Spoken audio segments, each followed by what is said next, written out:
kullu kuy bëre way wi yaa ko moomee waaw Diène nuyu naa la si loo ne. waaw maa ngi lay fay gaañ di la delloo ziar lu bari. am jàmba. waaw ñu ngi sant yàlla alhamdulilah. démb li nga bëree nag démb stade bi démb li nga bëree démb amateur yëpp kenn bégut ñu ne Diène waroon na indi démb beneen anim bëree combat bi. ah waaw dëgg la mais bëre ñaar ñoo koy def quoi. waaw parce que même première action bi am gis nga maa déclenché.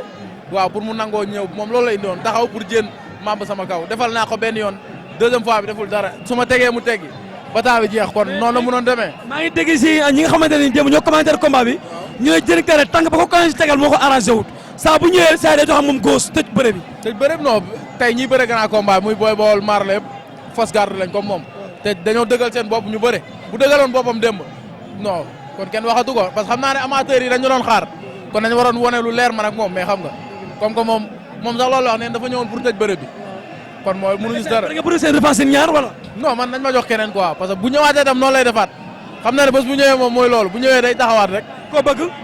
waaw man ñëpp ku ñëw baax na. maa ngi bëgg nañ Diène Kairé si tëddee.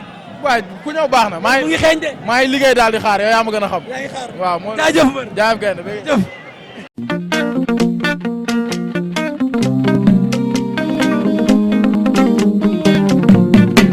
kullu kuy bëre way wi yaa ko moomee